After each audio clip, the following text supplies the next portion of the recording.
Selamat pagi semuanya. Gimana kabarnya hari ini? Mudah-mudahan dalam lindungan Tuhan ya. Oke, hari ini kita akan belajar tematik tema 8, subtema 2, pembelajaran yang kelima. Oke, teacher akan sampaikan tujuan pembelajaran hari ini. Yang pertama, mengidentifikasi informasi dalam teks non-fiksi. Yang kedua, membuat skema mengenai dampak siklus air terhadap kehidupan. Kemudian, yang ketiga, menjelaskan keunikan tari kreasi daerah. Nah, adapun sikap yang harus kamu kembangkan dalam pembelajaran hari ini adalah sikap percaya diri dan saling menghargai.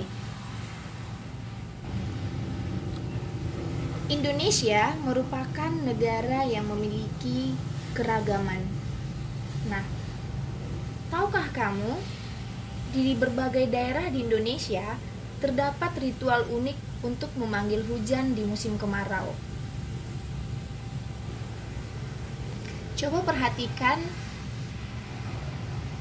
gambar tarian daerah yang ada di slide.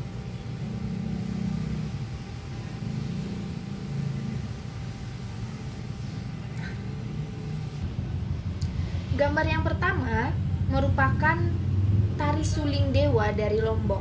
Kemudian gambar yang kedua merupakan tari sabet dari Banjarnegara. Nah, kedua tarian ini digunakan untuk ritual memanggil hujan di musim kemarau. Nah, sekarang teacher mau bertanya, apa yang kamu ketahui mengenai tarian-tarian itu? Nah, bagaimana pendapat kamu? Ayo berikan pendapat, siapa yang bisa?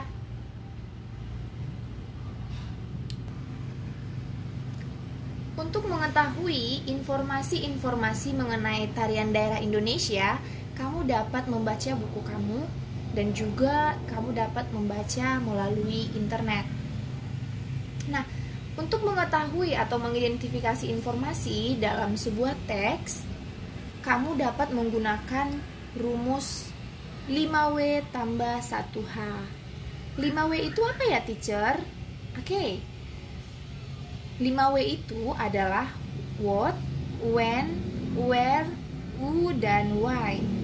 Nah, dan kemudian hanya how, bagaimana. Oke.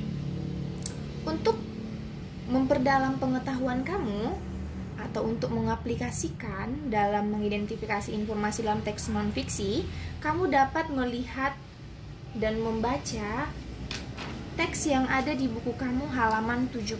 Oke, kamu dapat membaca teks tari sabet ritual permohonan datangnya hujan di Banjarnegara.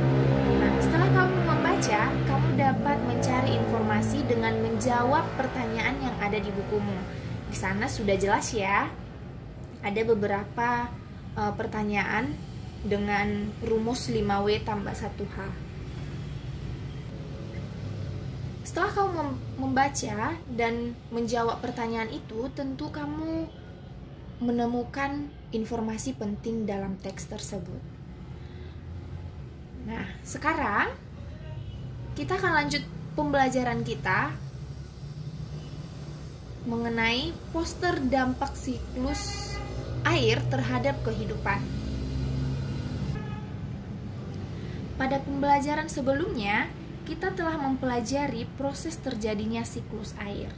Salah satunya adalah presipitasi. Presipitasi merupakan titik-titik air yang jatuh menuju permukaan bumi, atau yang lebih kita kenal dengan hujan. Hujan adalah salah satu bagian dari siklus air. Nah, kita tahu siklus air memiliki dampak bagi kehidupan manusia. Jika siklus air terganggu, maka makhluk hidup di bumi akan kekurangan air, atau bahkan dapat mengakibatkan yang namanya banjir. Oke, hari ini kamu akan belajar membuat sebuah poster di mana temanya adalah dampak siklus air terhadap kehidupan. Di sini, teacher telah menyiapkan dua contoh poster, kamu dapat melihatnya di layar ya. Nah, melindungi hutan sama dengan melindungi sumber air, sama dengan menangkal bencana. Nah, bisa kamu lihat juga contoh yang kedua, air terbuang percuma, hemat air, selamatkan masa depan bangsa.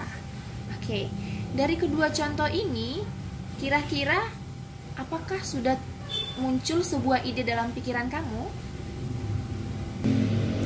Baik, teacher akan menjelaskan langkah-langkah dalam membuat poster. Nah, di kelas 4 atau bahkan di pembelajaran sebelumnya, kamu sudah sering membuat poster bukan? Ya, pastinya sudah ya. Oke, langkah yang pertama yang kamu lakukan adalah menyiapkan alat dan bahan. Nah, adapun alat dan bahannya yaitu kertas karton, alat tulis, dan pensil warna. Setelah kamu menyiapkan alat dan bahan, kamu tentukan sebuah peristiwa alam yang ingin kamu buat posternya. Kamu tentukan ya sebuah peristiwa alam, misalnya banjir, pencemaran air, dan lain sebagainya.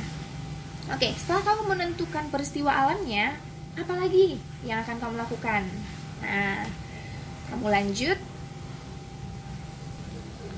mengisi poster dengan judul, lalu kamu membuat foto atau gambar peristiwa alam tersebut. Kemudian, kamu definisikan peristiwa alam, penyebab, dan dampaknya bagi kehidupan kita, ataupun dampaknya terhadap aktivitas manusia. Kemudian, kamu tuliskan upaya apa saja yang dapat dilakukan untuk mencegahnya. Oke, setelah kamu membuat poster, kamu bisa mewarnai poster kamu semenarik mungkin. Lalu, kamu dapat dengan percaya diri mempresentasikannya di depan orang tua atau adik-adik kamu. Oke, kemudian kamu dapat menempelnya di dinding kamar kamu. Oke? Nah, sekarang kita akan belajar mengenai keunikan tari kreasi daerah. Oke, keunikan dalam tari Nusantara maupun tari kreasi daerah meliputi yang namanya gerakan. Coba kamu lihat contoh tarian. Nah, ini adalah tarian tortor ya. Kamu bisa melihat bagaimana gerakannya. Kemudian yang kedua ada kostum.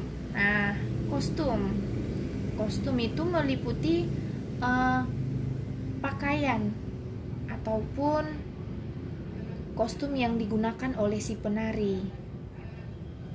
Kemudian yang ketiga musik. Fungsi dari iringan musik dalam suatu tarian itu dapat mengatur waktu ataupun irama, juga membantu dalam menggambarkan suasana dalam tarian. Kemudian dapat berfungsi sebagai penegasan ekspresi dalam gerakan. Yang keempat, tata rias. Oke, coba perhatikan bagaimana tata rias yang digunakan oleh si penari dalam gambar. Bisa kamu lihat tata riasnya ya.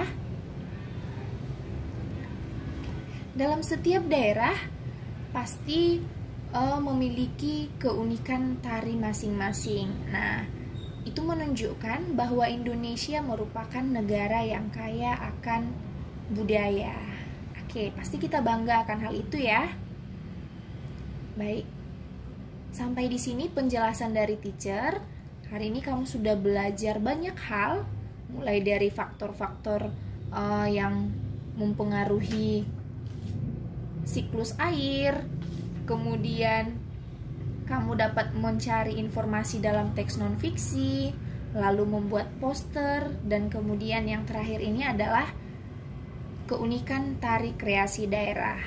Nah, sekarang teacher akan membuat tugas kamu untuk memperdalam pemahaman kamu mengenai materi hari ini. Nah, kamu akan membuat sebuah poster mengenai siklus air dan dampaknya terhadap kehidupan. Oke, teacher ulangi kembali ya. Nah, kamu harus menentukan peristiwa alam apa.